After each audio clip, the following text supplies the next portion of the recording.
Okay, so Chanukah Sameach, everybody. Rosh Chodesh Kislev, Rosh Chodesh Teivet, and so tonight I want to speak about the spiritual energy of the month of Teivet.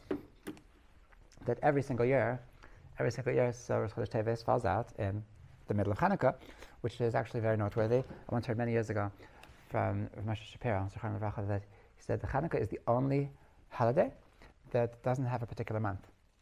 It's the only holiday that spans over 2 different months, because it has the Rosh Chodesh in the middle. And he said that represents that Hanukkah is connecting to this reality which is above time. That having a month means that you're grounded in a certain like this is your time, and outside this time you don't exist. And there's something about Hanukkah that is like above the confines of time. That's why that's symbolized in the fact that it doesn't have a particular month. It's just like around. So Rosh Chodesh Teivet is tonight. So we have a whole month ahead of us to try to connect, to tap in to the energy of this month. This is the month of Capricorn. Okay, Capricorn is the astrological constellation which is connected to the month of Teivet, and so we're going to be analyzing the month of Teivet from many perspectives. We'll talk a little bit about the name of the month, and the tribe that's connected to the month, and the letter, and the sense which is connected to the month. And this is all based on the Sefer Yetzirah, the book of formation, which is attributed to Avram Avinu, which we say every month. This is the oldest book that we have in the Jewish library. It predates the Torah because it's from Avram Avinu. So these are the secrets that Avram Avinu taught us, which is the secrets of creation, which is the secrets of the Aleph Beis, and it connects different letters to the months, and thereby it connects the letter to a different trait. And the constellation. This is also, by the way, the source of Jewish astrology. Okay, the fact that Avram Avinu talks about these constellations, so this obviously gives validity to the concept of that being connected to a certain constellation means something, and it's not just a bunch of garbage. Okay, so it's a real thing. And in Judaism, so the Torah says not to go after horoscope. Okay, meaning that to look at the stars, to be a stargazer, that was the Egyptians. They would look into the stars, and I believe we spoke about this not long ago. That they would look into the stars to see what was going to happen, and so that's to determine your future based on what you see in the stars. That the Torah forbids. But the reason is because Jewish people are above the stars, above their destiny of this horoscope, and we can change it. We can do good deeds. We can overturn whatever destiny was meant for us. However, the fact that a person who's born in a certain time, the fact that that's going to make a difference in his natural traits, that's kosher. That's reality. That the Gemara talks about. It says in Sefer Yetzirah, and that's and that's a real thing. Okay, so it's not like a, I don't know, heebie-jeebie kind of thing. It's like it's a legit thing, and it's kosher. It's not nothing against Torah about it. Okay, so now in a word, so the month of Teivet is about overcoming evil. It's about overcoming evil, or in other words, that there's 2 ways. There's 2 ways, like in Judaism, and coming close to God and coming close to spirituality. There's always 2 paths that are there before a person, and we have to be balancing. Which one are we focusing on? It can be summed up in a pasuk in Tehillim. It says, "Sor merav aseh tov." Okay, that stay away from bad and do good. Okay, or in other words, that there's one element of destroying evil, meaning to recognize that there is evil in the world, and to wage war against it. Okay, and there's another kind of spirituality which is bringing kedusha into the world, bringing light into the world, bringing holiness into the world. Okay, these are 2 different things. If you're just fighting against evil, that's not enough. If you're just bringing holiness into the world, that's not enough. That the full picture is that number one, it's really, the question is really which is number one and which is number two. But on the one hand, that evil exists and it must be dealt with, and it must be dealt with very harshly. And on the other hand, it's our job to bring down holiness into the world. Okay, so if you're going to bring down holiness and all the evil is still going to be around, so then it's not going to be able to sink in properly to the world. The world is just so full of evil that it's not going to be appreciated. It's not going to resonate in the reality the way it's supposed to, because the world is just so messed up. It doesn't appreciate it. It doesn't really accept it. And if you're just getting rid of evil and not bringing down kedusha, so then what do? You have a bloody battlefield that all of the evil is dead, but now there's no kedusha, now there's no holiness. So there's nothing positive that came out of it. Okay, it's a good introduction. Okay, so that's why we need both. Okay,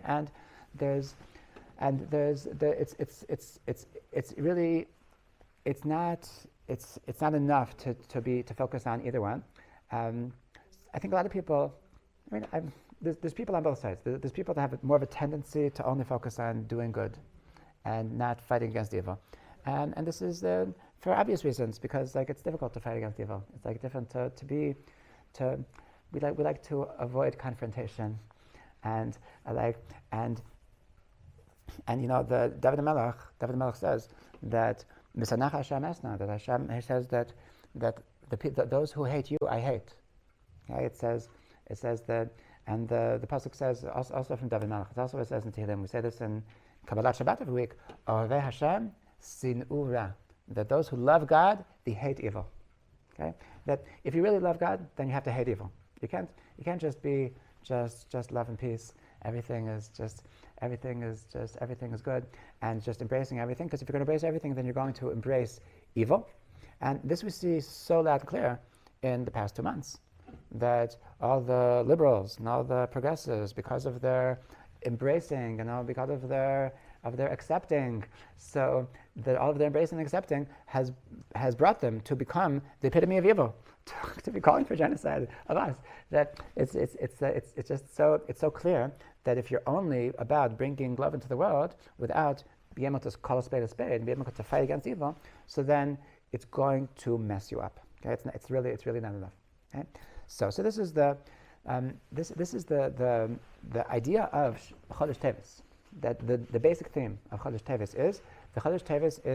is the month of fighting against evil, and this is really why Hanukkah falls out of Rosh Chodesh Teves is the Hanukkah is the milchama.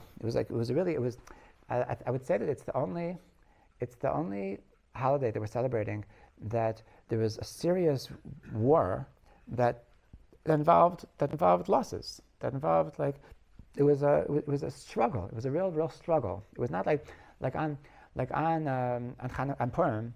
So the decree switched around, and it says the nafal pachad Yehudim nafal pachtam, that the pachad Yehudim aleim, that all the nations of the world were terrified of the Jews, and they were just running away, and that there was no Jews that fell. It was just that they just slaughtering them left and right, and they killed 72,000 descendants of Amalek, and it was a very heavenly fight. It wasn't like a war like we know, like we're having now, and that's why it's really so appropriate that right now that this Chavot Barzel is happening like in Hanukkah, that this is the time of waging war against evil. Okay, so this is mamish what the month of Teves is all about. Okay, so let's start from the beginning. The name of the Chodesh Teves, the word Teivet. So the source of the name is actually from the Akkadian language, which is a breakoff of Aramaic, and the names of the month that we have were adapted from the Babylonian exile. That they only started using the names Tishri, Cheshvan, Kislev, Teves They only started using these names when they rose up with Ezra after the first exile, and it's actually non-Jewish names. Okay, it's just they started they adapted these names from the non-Jews. However, it converted, so to speak, that because these names became part of the Torah. Because in Megillas Esther, in Ezra, in Daniel, in Devar Yamim, in different places, so it uses these names, these Akkadian names, as part of the Torah. So once it became part of the Torah, that tells us that if Hashem is using these names, then it's something that we can look into. Okay, so now the source of the name in Akkadian, it comes from the word tabito, which means to be sunken, some claim that it's because there was people they were sinking in the mud because it was a rainy season. What's interesting is that in Lashon HaKodesh as well, in Hebrew, so the shoresh tet bet also has a connotation of being sunken. Okay, because we have, for example, to be drowning in water is litvoa. It says the tub'u b'yam suf. It says that the Egyptians were drowning in the Yam Suf, and it said the word is litvoa. A person who is immersed in water, in a mikveh, that's called that he is tovel. It's called tevila, right? So it's tet vav, tet bet lamed. So to be immersed, it also has this tet and the bet, which is the words, the letters of Teivet. So these two letters, tet and bet, they have a connotation of something being immersed, being sunken in. What's also very fascinating is the word hateva. The word hateva, it's a famous word. That the word hateva, which means nature, is the same gematria as Elokim. So everyone says that why is hateva the same gematria as Elokim? Because really, God is hiding in nature. Right? So the nature is really covering up the divinity of the world. Okay, so really, shalom. So Chodesh Tov. So the teva is what's hiding, is what's covering up the divinity in the world, the Elokim in the world. So the element of tet bet of Teves is the name is expressing that there's something which is covered up, and concealed. Okay, it's underneath. Okay, now what is that? That is goodness.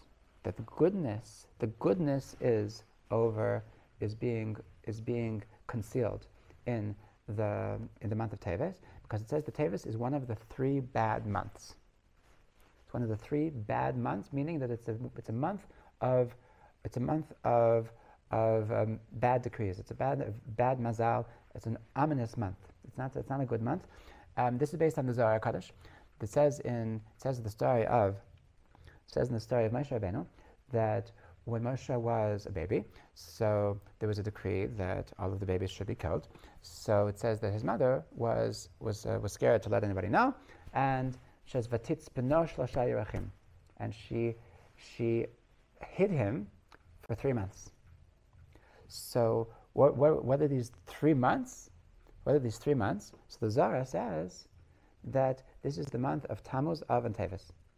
That these are the 3 months of Poranut. These are 3 months where it's not good for the Jews. Now, obviously, this is not a literal explanation of what the pasuk means, because obviously, by the story with Yocheved and Moshe, obviously the 3 months were consecutive, right? Because there's actually a story going on over there. But the fact that the Torah uses these words, "Vatitz b'nosh l'shayirachim," referring to Moshe, which is the epitome of good, this is a hint to the fact that in the higher worlds, that there's l'shayirachim which are hidden from goodness, and that is Tammuz, Av, Teves, and these are three days of these are three months where we have fast days because of bad things that happen to the Jews. Tammuz is the beginning of the siege of the temple.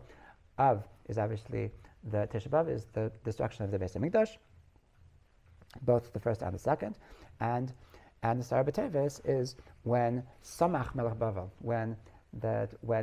even before he started the siege, where he brought his troops to Jerusalem in order to begin the siege. Okay, so this is really the first one. Teves is the beginning of the end of the first Beit HaMikdash.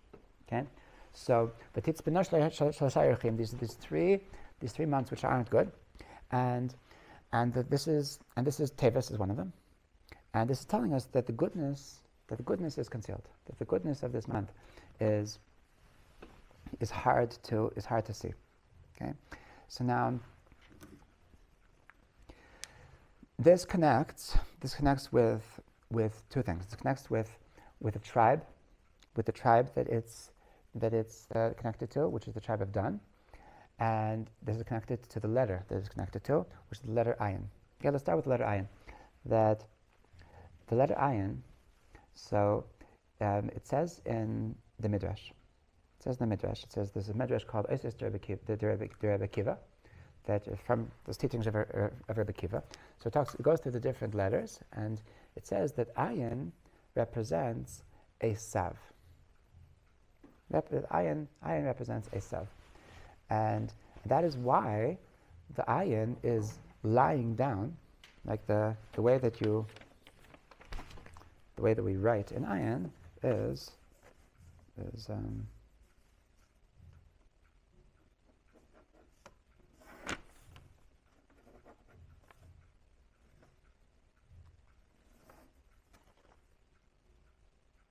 No, I'm not ready. It's like, it's like this is an ayin. It's lying down. So it says, why is the ayin lying down? So it's lying down because it's atida esav likana lifnei Yisrael. It's that in the future, so Esav is going to be overcome by the Jewish people. Okay, so the ayin represents the evil. The ayin represents the forces of our enemies, but yet in the ayin is symbolized the fact that they're going to have a downfall, because Latid Lavo, they're going to be down. We're going to be beating them up. They're on the ground, and that's what the ayin is representing. Okay, so that's the essence of the letter ayin. Now there's a very interesting idea. It's based on the Gemara, that it says that if you want to know the essence of something, so look at the first time that it appears in the Torah. Okay, so the Torah says this, the Gemara says it's about letters, but it's I've seen it applied to many things. That if you want that the first time that something comes up in the Torah, that's its essence. And so if you want to look for the first time that the letter ayin appears in the Torah, so it's actually in the very, very beginning. It's in the second pasuk that it says v'choshech al pnei taham. Okay, which is we mentioned this recently in the second pasuk of the Torah. This is where there's a hint to the 4 exiles that v'haaretz hayta tohu v'vo v'choshech al pnei taham, that the world was chaotic and emptiness and darkness on the depths. So this is a reference to the 4 exiles. That Tohu is a reference to Babylonia, and Vohu is a reference to Persia. Choshech is a reference to Yavan, that we're in now. Al Pnei Tahom is a reference to the depths, is a reference to Edom, which is Esav, which is Rome, which is the 4th exile, and because it seems like there's no end. It's called the depths because it just goes on and on and on. We've been already longer than 2,000 years. It seems like there's no end. That's why it's already was predestined from before God created Adam and Eve. He knew that there was going to be 4 exiles, and the 4th was going to be very, very difficult and very, very long. Okay. So this ayin al pnei taham. So this is where the ayin comes up. So where is this expressing itself? In the word al, which is connecting between Yavan and Edom. Okay, or in other words, that it says that the choshech is on the depths, which means that there's somewhat of a connection between Greece and Roman exile. Okay, meaning that like it's not like Babylonian exile where like we don't still suffer from the repercussions of being under Babylonian rule for 70 years, right? We no longer suffer from the repercussions of being under Persian rule for for however long that was. However, Yavan is not. Yavan. We still suffer from Yavan. We still suffer from Yavan. Yavan. The ideas of Yavan, the ideas of Hellenism, the ideas of how do you say chiloniyut, of secularism, that is something that we still suffer from. Like that's precisely what they were trying very hard to make the Jewish people go off the derech. That was their war. They wanted, and we're 1,000% still suffering from this Hellenist secularist mentality that's trying to get Jews to go off the derech. And that's why it's connected. Even though we conquered Yavan, we had the miracle of Hanukkah, but it's al pnei tehom. It's their ideas and their battles and their exile. It took a piggyback on the exile of Rome, of the exile of Edom. Okay, so that's why these two, they really come together. They come together, and the different, they work hand in hand. Unfortunately, that Yavan wants to kill our souls, and Rome wants to kill our bodies. And that's the Crusades, and that's the Holocaust, and that's all of the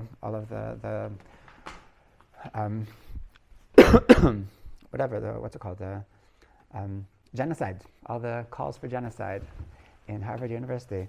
That is Harvard becoming a little bit Roman. Okay. Yeah. So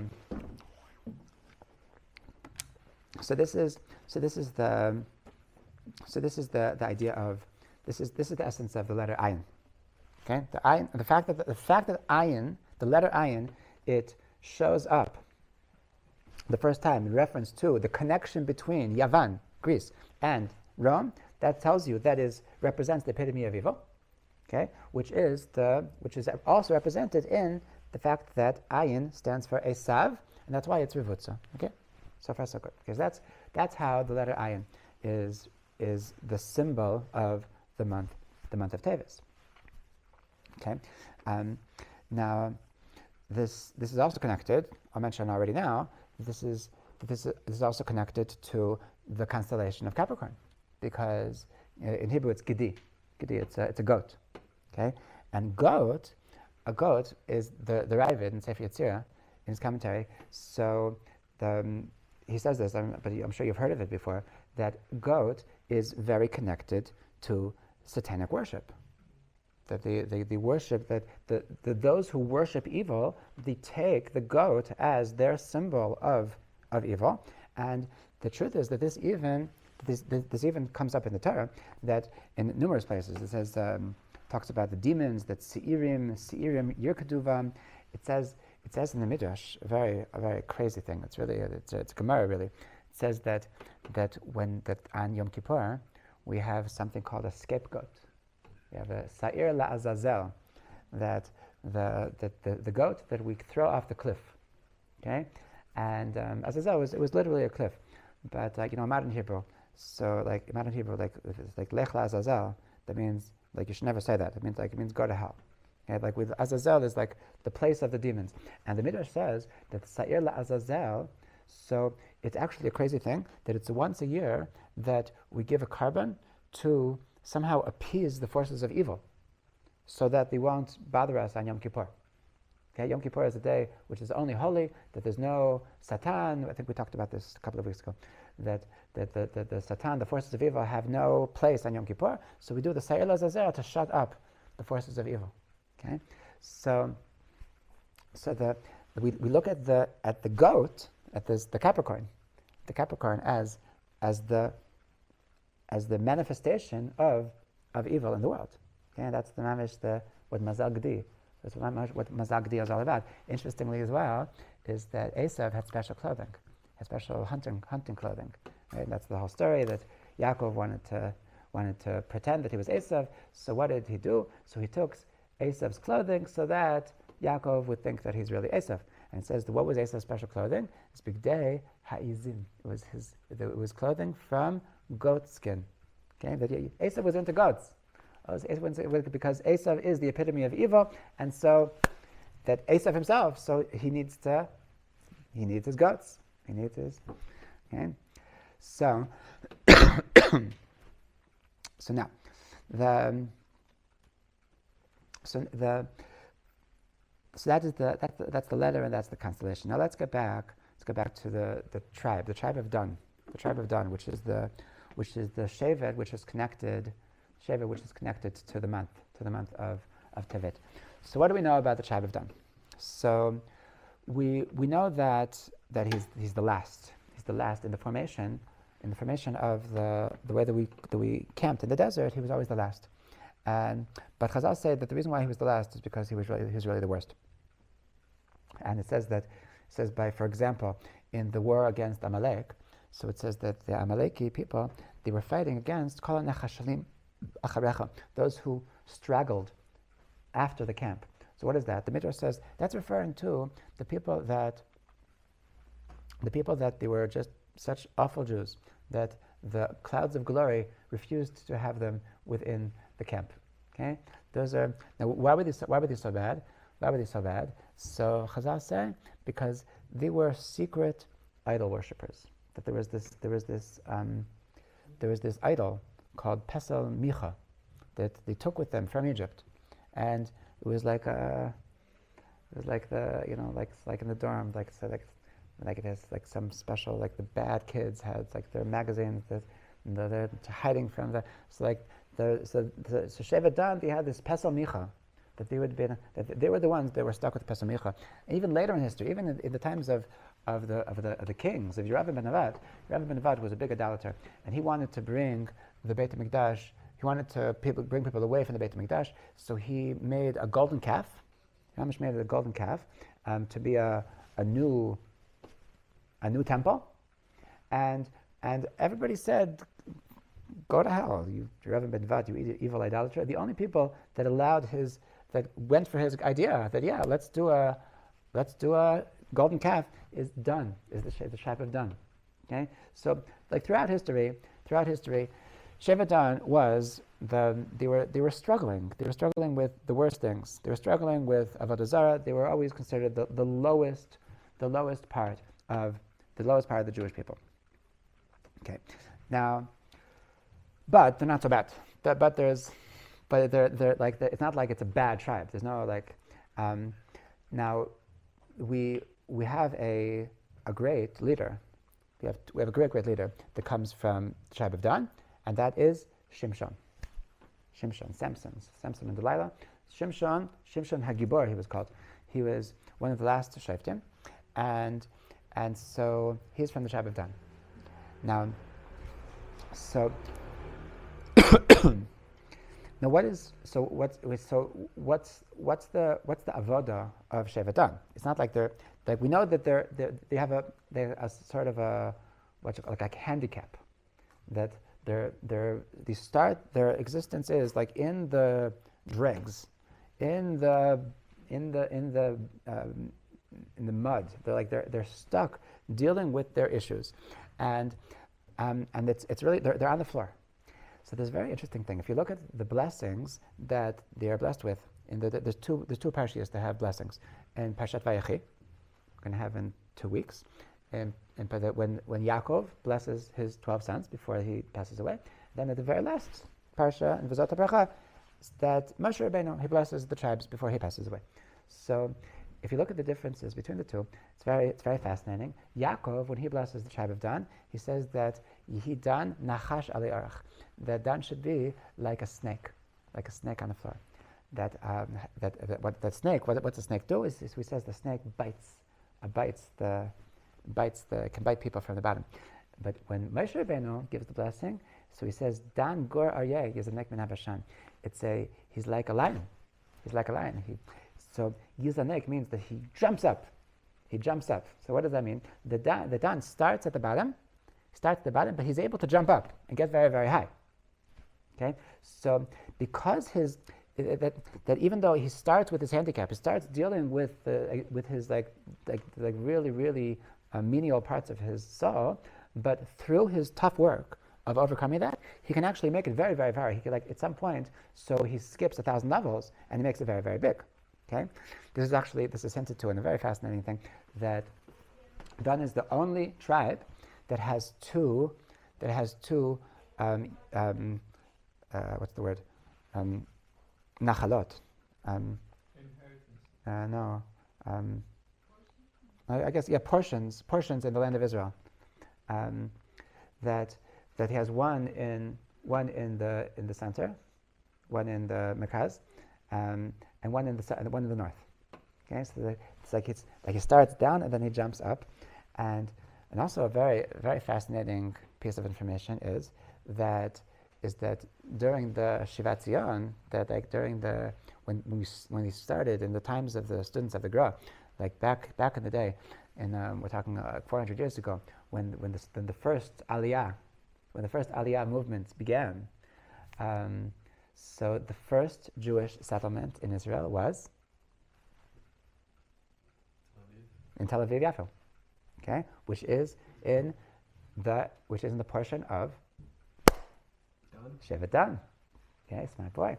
So this is the greatest expression of Yizanek min Abashan. This is the greatest expression of being at the bottom for 2,000 years. We've been living in exile, and suddenly we're jumping up to rebirth ourselves, to become a nation. And where is it going to start? It all starts with Dan, because it's that energy of Dan that when you're at the bottom, to keep on fighting, and you're able to jump to the top. Okay, so so this is the idea of the tribe of Dan, and this is very much expressed in the life of Shimshon. Shimshon, that his entire life he was fighting against the Pelishtim, okay, which of course we know is that destiny had it that the Palestinians should be connected to the Pelishtim.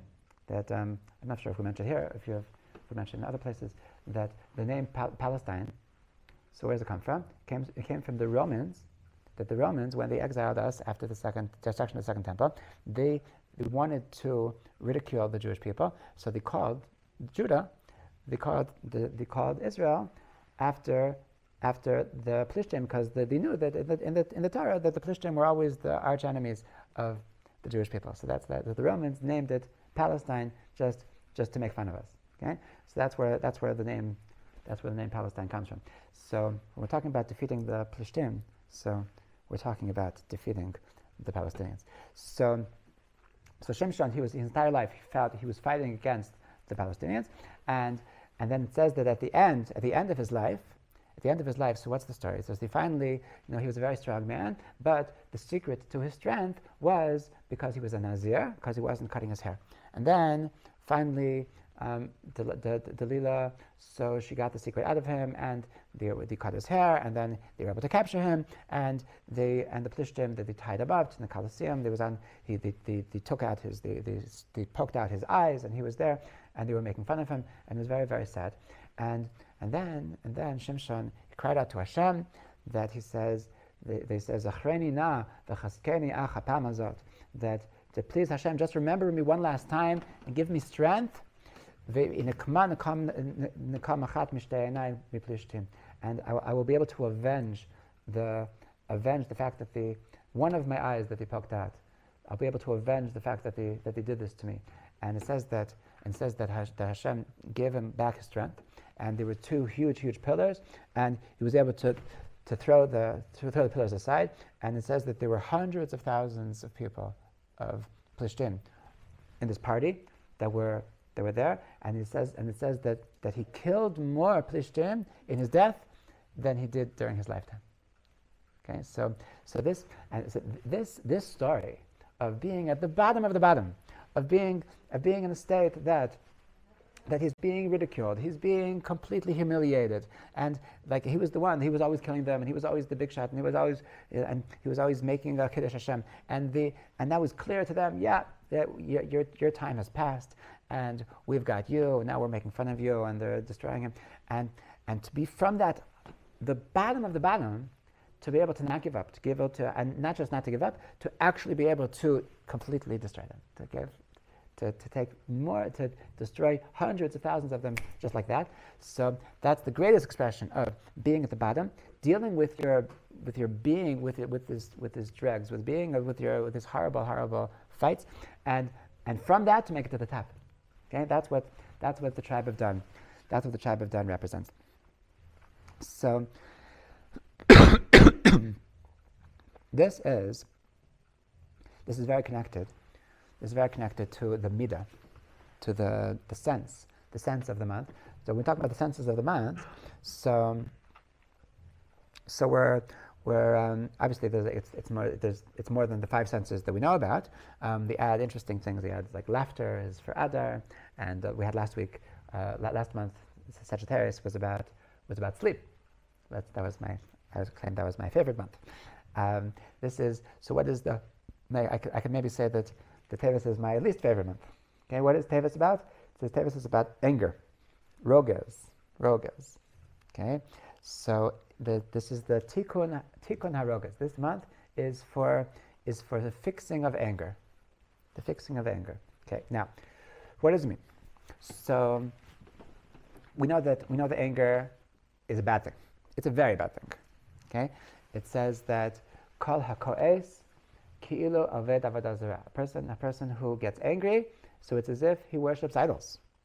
A person can lose everything. Mamish can lose everything. Now, the Gemara explains that when it says the person who gets angry, it's as if he's worshiping idols. It's referring. It doesn't mean that any time that you snap at your kids, so you snap at your roommate, so it doesn't mean that you're finished. What it means is that a person can be enraged. A person can be enraged. When a person is enraged, it means they lose it. Okay, a person that has anger issues. Everybody gets angry, but a person who has anger issues. So that means that they sometimes lose control. A person who loses control because of their anger, that's called that they have an anger issue. And that's the person that is ki'ilu aved avodah zarah. Okay? Because if a person is able to lose control, so then during that moment, he has no God. He really has no God. Nothing's going to stop him. He's going to do anything because at that moment, there is no God. Okay? So that's what it means, that he's ki'ilu aved avodah zarah, that it's as if he is worshipping idols, because if a person allows himself to reach that level of rage, so then he's allowing himself to get rid of God from his life. Okay? So in general, anger is a very, very negative trait. And that's why it's surprising to find in the Torah that sometimes Hashem gets angry. Okay? It says that we say it every day in Shema. It says that v'chara, that says v'avatem Elohim acharim, v'chara Hashem b'chem, and Hashem is going to get anger, and so I remember I once met this girl that says that I'm not so impressed with the God of the Torah. I'm not so. He seems like he needs to get his act together. God, like you're always getting angry. Like, calm down, take a chill, smoke some weed. Like this. Why? Like, why are you so angry? So she later she didn't appreciate Judaism because who am I worshiping? I'm going to worship him. He has anger issues, So what's the correct answer? What's his correct answer to this unfortunate girl? I think God doesn't lose control. Well, God never loses control. But is it? But how can God get angry? How can God get angry? So the truth is that there's two kinds of anger. There's two kinds of anger. There was a Rebbe, the grandson of the Baal Shem Tov. His name was Reb Baruch Mezhebush. Reb Baruch Mezhebush had an interesting thing that he would always be snapping at people. That was his way. That was his way. It was he was a very captain. He was a makpid. It was a the word kapeda is it's just funny. I just remember that the Chazon Ish once said that the word kapeda is not in my lexicon.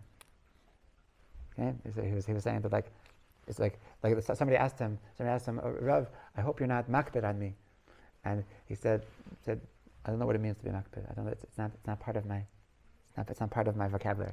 So Reb Baruch Mezhebush was the opposite. That he was always makpid. He was like, if anybody slighted him, if anybody said something he didn't like, so he was like, that's the way he was. And so it's an interesting thing. It's like there's a fascinating Gemara that I once heard this from my Rebbe. It says in the Gemara that there was a person who was sick, There was a person who was sick, and first, I hope I'm remembering first Reb Tarfon. First Reb Tarfon davened. No, I think first Reb Eliezer davened, and then Reb Yeshua davened, and Reb Eliezer davened, and it was not answered, and then Reb Yeshua answered davened, and he was answered. And the Gemara notes, Lo mipnei shazu gadol mizu. The reason why Rabbi Yeshua was answered, not Rabbi Eliezer, it's not because Rabbi Yeshua was a greater rabbi, was a greater tzaddik than Rabbi Eliezer. It's because Rabbi Yeshua, so he would always overlook when people offended him, and Rabbi Eliezer did not overlook when people offended him. Okay, so that's why if you overlook when people offend you, then Hashem overlooks your miscomings, and he's easygoing, and he answers your prayers. Okay, that's the point of the Gemara. So the obvious question is that it's a paradox. The sentence doesn't make any sense. It says it's not because he's bigger than him. It's just because he overlooks when people offend him, and he doesn't. So if he has this trait that he overlooks when people offend him, then he is greater. What does it mean? What's it mean that he's not greater? Okay, so there's a very, very amazing teaching that Rabbi Sassalanter taught to explain this Gemara. He explained that there's actually different people with different kinds of souls. That there's people that they were created to be a more strict kind of people, and there's other people that they were created to be more soft, easygoing kinds of people. And everybody has to serve Hashem the way that they were created. So Reb Eliezer, he was from the school of Beit Shammai. Beit Shammai was more kpeda, they were more strict, they were more into truth. And so that's why he wasn't, we're not going to tell this rule-oriented person that you have to take a chill pill, that you have to, if you want to, that it's okay. There's a way to serve Hashem in your way. And you're actually doing what you're supposed to be doing by being in this strict kind of mentality. But the other people that were created with their just love and peace, so then they're serving Hashem with their kind of mentality. And that's what it is, that there's people that are meant to be like this and people who are meant to be like this. But when it comes to your prayers being answered, so there's a nice incentive, there's a nice reward for being on the other thing, because it happens to be that Hashem deals with you the way that you deal with other people. But you have to be you. Everybody has to do themselves. Everybody should be the way that they were created. So that getting back to Rebbe Mezhebus. So Rebbe Mezhebus was this kind of kpeda kind of person. He was the kind of which amazing that he was the grandson of the Baal Shem Tov, you know. But so the crazy thing is that when he passed away, so he had a heart attack, and he was in the middle of learning when he passed away, and he was learning a passage from the Zohar, and it said in the passage of the Zohar, on the page that he was open to, that he had fallen dead on the day that he died. Which actually it would have been nice if he was a Capricorn, but he passed away in Chai. He was a Sagittarius. He passed away in Chai Kislev. It could be that he was born. We don't know when his birthday is. It could be that he was born in Capricorn. But the Zohar was opened to the page that says that is rugza de ikri arar, ve'is rugza de ikri barach. There is a rogez, there is an anger that is called cursed, and there is an anger that's called baruch. And he was Baruch Mevashvus. That was his name. So there is a rogez that's called Baruch. Okay, that's him. That was like Hashem was hinting to the world that this is my Baruch. This is my blessed anger. There's a blessed anger out there. And this is when it says V'charaf Hashem, when it says that Hashem gets angry, obviously Hashem is perfect. If Hashem is getting angry, that means that sometimes you're supposed to be angry. And why are you supposed to be angry? Because there's times that you need to be angry. Okay, when there's evil in the world, if you're not going to be angry, so then that's messed up. Okay, like people are talking about the silence of the women's organizations, the silence of that yes, if you're not going to get angry when there's evil in the world, so then you're defending evil, then you're on the side of evil. Okay, and like if a person is if you're if you're walking with your wife and the girlfriend in the street, and somebody is going to do something extremely inappropriate to them. So if you say, "Hey, that's not so nice," they're like, that's not okay. Okay? If somebody does something inappropriate, so you better like either punch them in the face or slap them in the face or something serious, right? Okay, and don't forget. Okay, and if you don't, then it means you think it's okay. Okay, you can argue afterwards. Okay, at least you have to want to. Okay, and pretend you're trying. If you're scared that they're going to beat you up, so then you have to just where's my gun? Where's the so Hashem, when Hashem sees that the world is really messing up, when Hashem looks down, and sometimes a person is just so messed up. The person sees that he looks at the world. He said, "Hey, I created a world with a purpose. I wanted you guys to make the world into a good place. I wanted you guys to bring holiness and love and goodness. And look what you're doing. You're so far. You're so off." And so he's going to say, "Oh well, you guys are so cute." that would be wrong. That would be accepting. That would be validating the greatest mistake in history.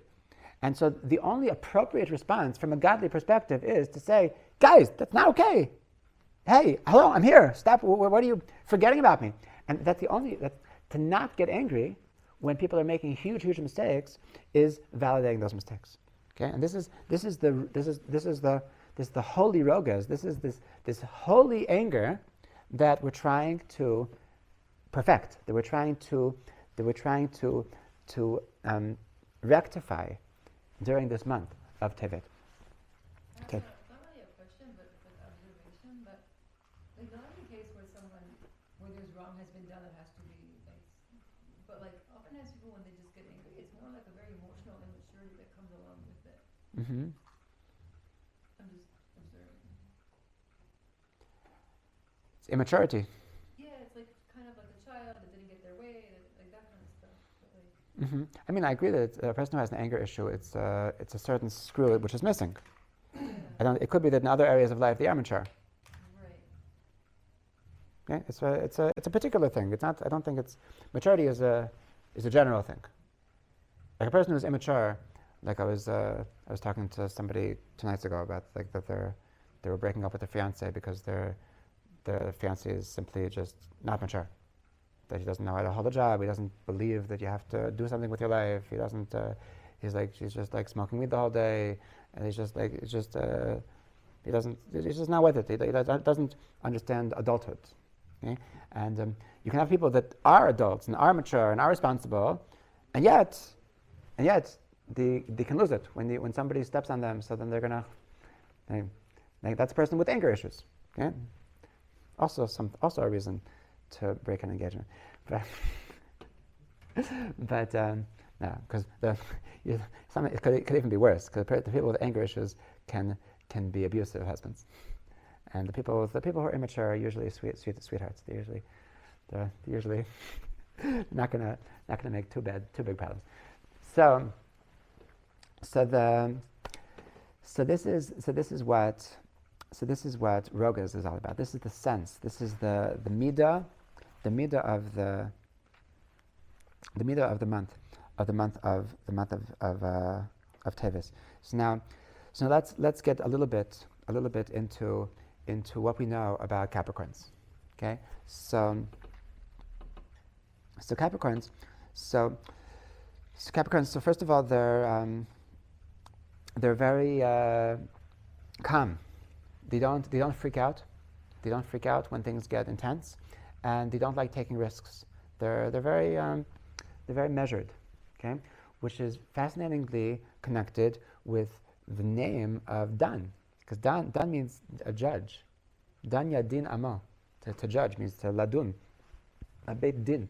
So to be a judge means you have to be very measured. It means you have to be very, and this is really the person that the difference between the mature, the positive, the blessed rogas, the blessed anger, and the cursed anger is precisely in this: that if you're coming from a place of holiness, then you're going to be measured. Then your anger is going to be from a place that I'm doing it because it's the right thing to do, and therefore it's always going to be with this judging. I'm telling myself that it's right, it's appropriate to be angry right now, and it's inappropriate not to be angry right now. So that's why it needs to be measured. I'm never going to lose it.